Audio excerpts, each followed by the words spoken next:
আসসালামু আলাইকুম রহমতুল্লাহি ওবরকাতুহ। সম্মানিত দর্শক, রাজনীতির ময়দানে আওয়ামী লীগের যে প্রাসঙ্গিকতা, এটা কোনো অবস্থাতেই বন্ধ করা যাচ্ছে না।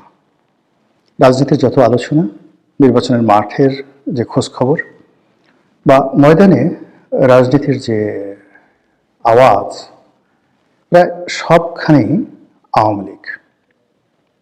ইতিবাচক, নেতিবাচক, ভয় ভীতি, পক্ষে বিপক্ষে যেভাবে হোক না কেন, যে রাজনৈতিক দলই নির্বাচনে অংশগ্রহণ করছেন, তারা একটু সুযোগ পাওয়ার সঙ্গে সঙ্গেই আওয়ামী লীগের প্রসঙ্গ আনছেন।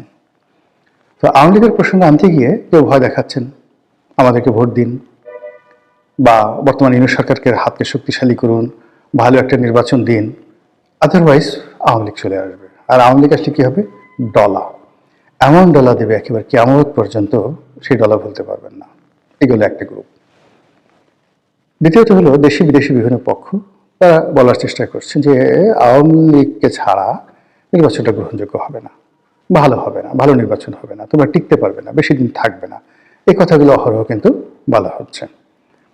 এরপরে যে জিনিসগুলো করা হচ্ছে সেটা হলো অনেকে ভয় দেখাচ্ছে যে ইতিপূর্বে আওয়ামী লীগের মতো একটা বড় দল, তারা নিজেরা নির্বাচন করেছে বিএনপিকে ছাড়া, তবুও তারা টিকতে পারল না, গ্রহণযোগ্যতা পায়নি। এত উন্নয়ন, এত ডেভেলপমেন্ট, এত কিছু করার পরও শেষ পর্যন্ত তাদেরকে পালাতে হলো।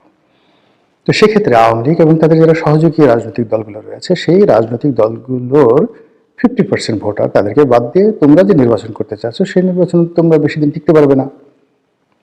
এই কথার বাইরে আবার অনেকে বলার চেষ্টা করছেন, ওরে বাবা, আওয়ামী লীগের অবস্থা জানো? এদের মতো বদমাইশ কোনো দল আছে? পরতে পরতে এদের যাকে বলা শয়তানি বুদ্ধি, কোথায় বোমা মারতে হবে, কোথায় ককটেল ফুটাতে হবে, কার কোন জায়গাতে বাঁশ দিতে হবে, কোথায় যাকে বলা হয় বট বাহিনী লাগাতে হবে।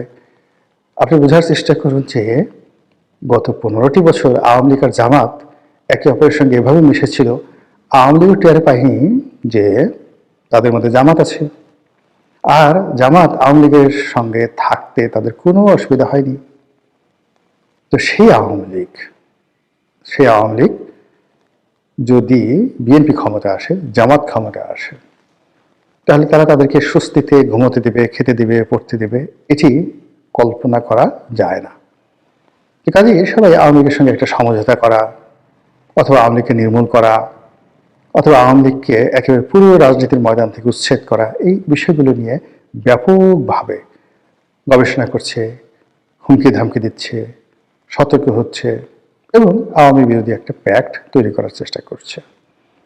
কিন্তু এখানে পথে ঘাটে মাঠে যে সমস্যাগুলো দেখা দিয়েছে সেটা হলো সিন্স 1954 আওয়ামী লীগ যে কোনো কারণেই হোক গরিব মানুষের মধ্যে তাদের যে আদর্শের, রাজনীতির আদর্শের যে বীজ, এটি বপন করতে পেরেছে। তাদের যে প্রতীক, এটি হলো নৌকা, গরিব মানুষের বাহন। এবং এখনো পর্যন্ত আবহমান বাংলায় নৌকার যে কার্যকারিতা, অপরিহার্যতা, এটি আপনি অন্য কোনো বাহনের সঙ্গে তুলনা করতে পারবেন না। টিল নাও এখনো পর্যন্ত নৌকা 1 নম্বর পরিবহন।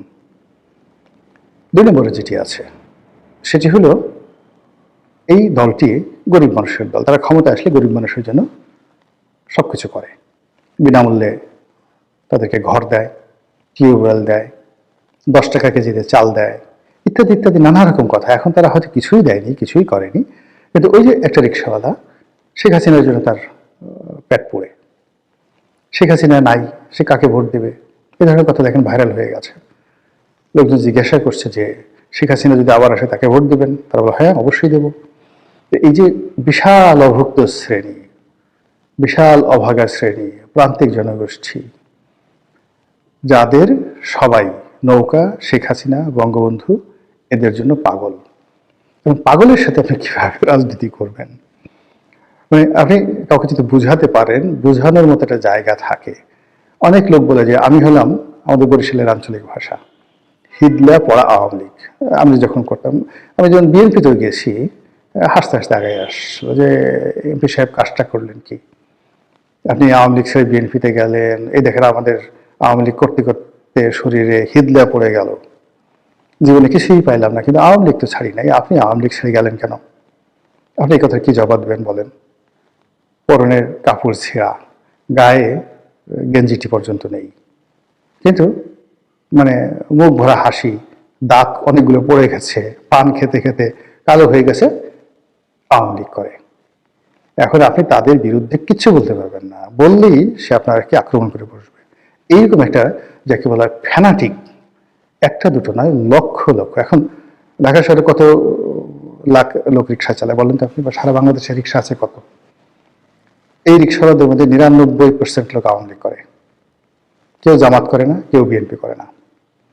ঠেলা গাড়ি চালায় কত মানুষ, বুয়া আছে কত, এই বাংলাদেশে কত বুয়া আছে, গ্রামের কৃষক আছে কত, মেহনতি মানুষ কুলি মজুর মোটে আছে কত, নাপিত আছে কত, ধোপা আছে কত, যে দেখেন 99% লোক তারা আওয়ামী লীগ করে, সব হিদলা পড়া আওয়ামী লীগ। এই যে একটা, যাকে বলা হয় যারা আপনার সাথে সংঘাতে যাবে না, মারামারি করবে না, কোনো যাকে বলা হয় আবেগ দেখাবে না, কিন্তু ভোটটা দিয়ে দেবে নৌকাতে। আপনি এদের কোনো অবস্থাতেই আপনি এদেরকে পক্ষে আনতে পারবেন না।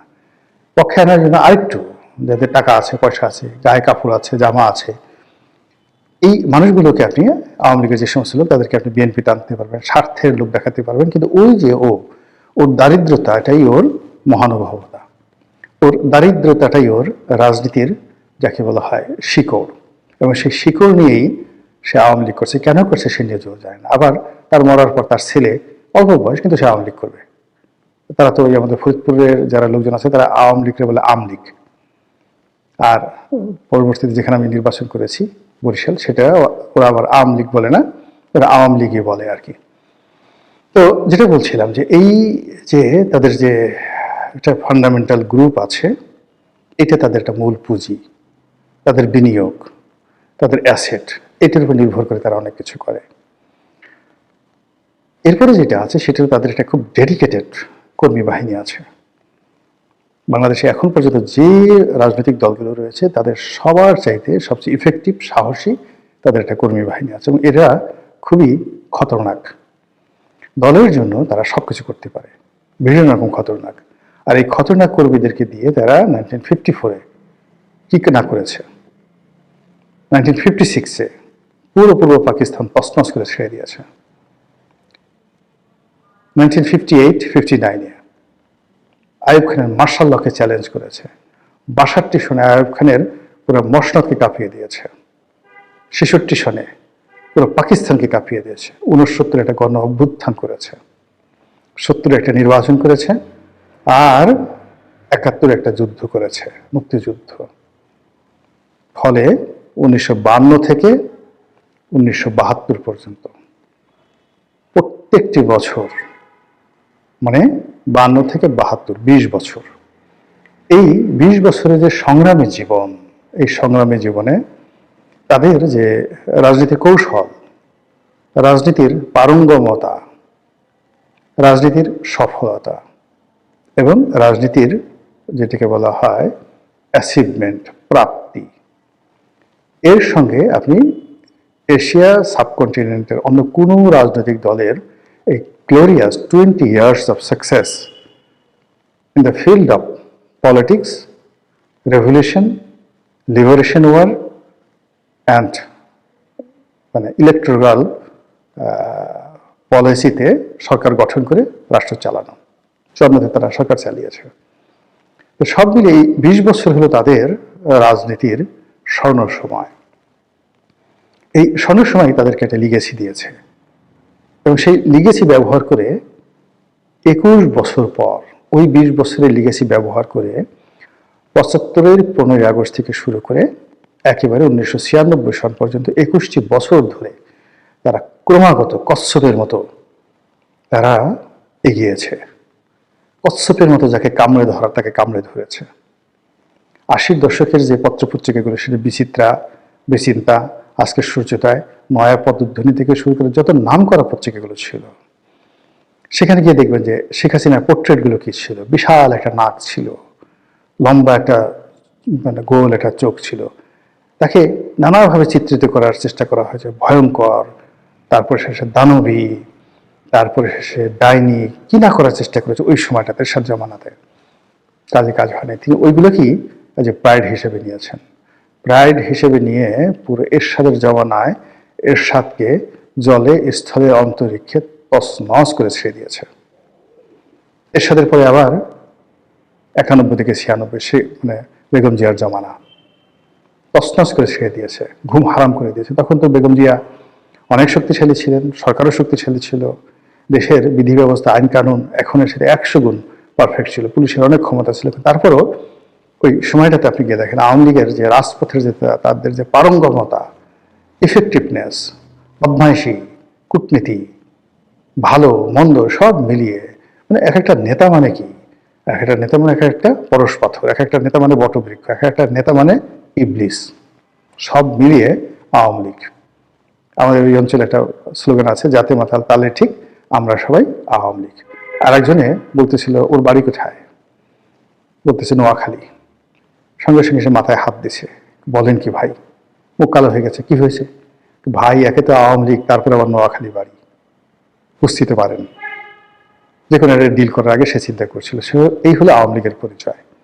আবার সেই আওয়ামী লীগ 2001 থেকে 2006 পর্যন্ত এবং 111 সহ আরো 2 বছর কি করেছে বাংলাদেশে।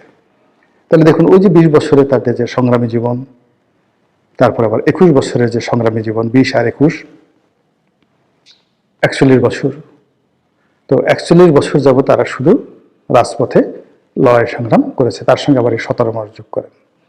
ফলে এই যে বিরূপ একটা পরিস্থিতি থাকা, সামরিক শাসনের অধীনে থাকা, জেল জুলুম করা, এদের কাছে একটা ভাত মাছ, মানে এটা অনেকের কাছে সমস্যা হতে পারে, কিন্তু ওদের মেরুদণ্ডটা বা ওদের শরীরের যে আয়োডিন, ওদের রক্ত, মাংস, অস্থি, মজ্জা, এই সবই খালি এই সমস্ত লড়াই সংগ্রামের জন্যই প্রস্তুত থাকে।